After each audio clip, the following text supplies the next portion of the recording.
Good up the back there, guys.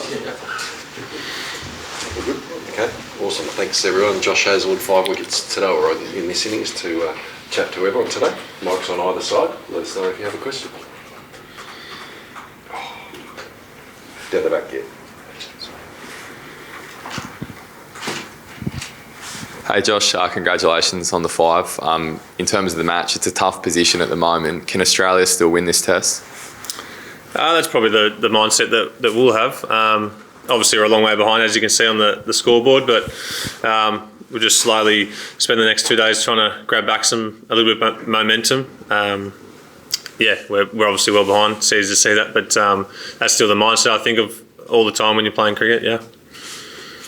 So what else do? Dan? Yeah. Josh, just interested to hear your insights into what it was like being out there in the field. Was that about as tough as things got in terms of England, just the way they were going at it at the end there, particularly with Bairstow and Anderson at the end? And what was the mindset in terms of the way you were handling that approach from them? Yeah, I think once you get that far into the innings, I think it's pretty clear how the batsman's going to play with the number 11. It's just trying to limit his scoring and try different things to try and, keep, with 2 balls left, 1 ball left, keeping the tail ender on strike for the next over, things like that. So I thought we did it reasonably well. Bairstow had some incredible shots there at the end.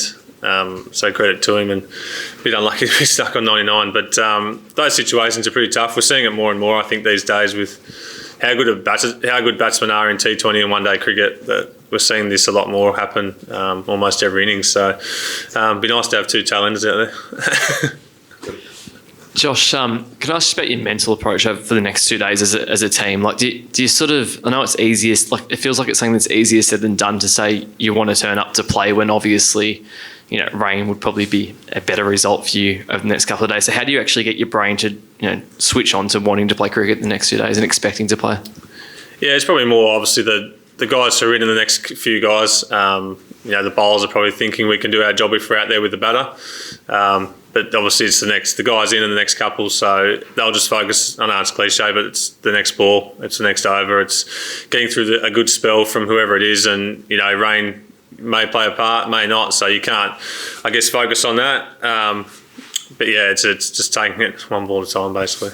And so can I just ask one more? Mitch Marsh, I know he's stiff, spent a bit of time with the field at the start of the day, but there was some vision showing where he looked like he was pretty sore yesterday after bowling. Are there any concerns? I know you're not a doctor, but are there any concerns among the team over his fitness? No, not that I'm aware of. He's probably bowled, quite a bit in the last 2 games where that's probably quite a steep rise in his workload, so I'm assuming it's just general soreness from that sort of stuff, and the more sort of overs I think Bryson bowls is the better he gets, so it's good to get a nice clean run at it, and hopefully better after this innings, and it just keeps building. So I think he's fine.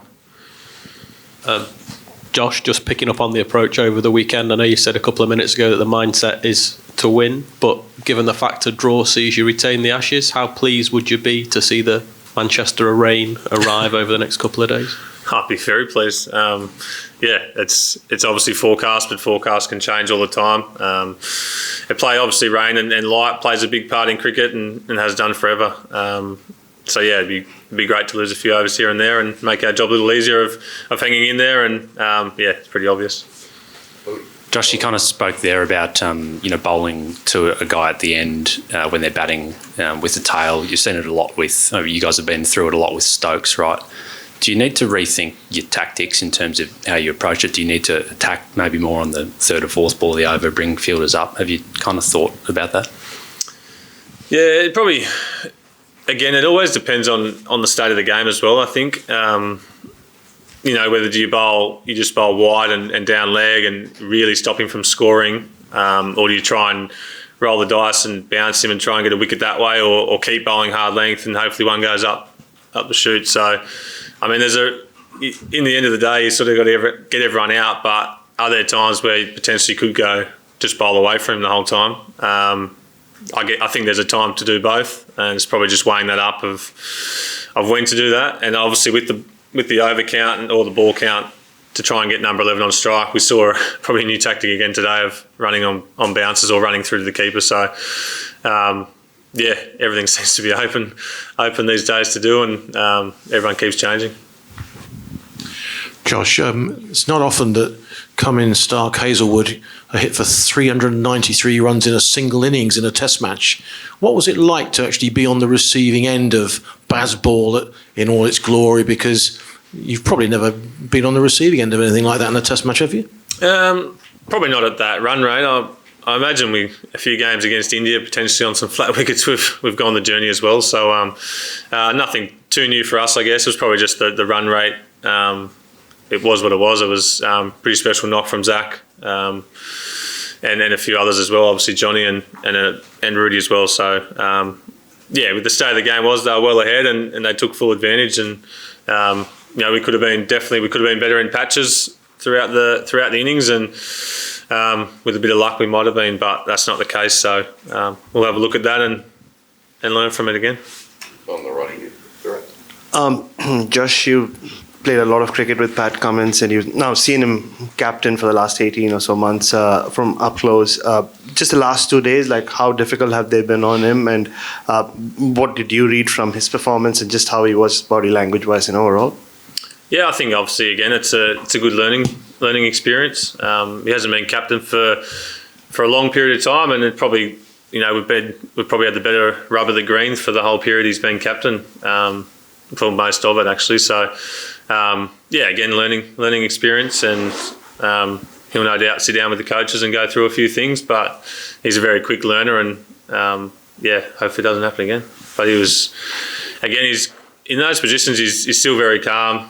It's very much we'll do this plan for now and see how that goes, and then we'll change plans. And it's nothing flustered at any stages. And from his point of view, I still think he bowled really well. So I'll finish off on a common theme. Josh to Josh.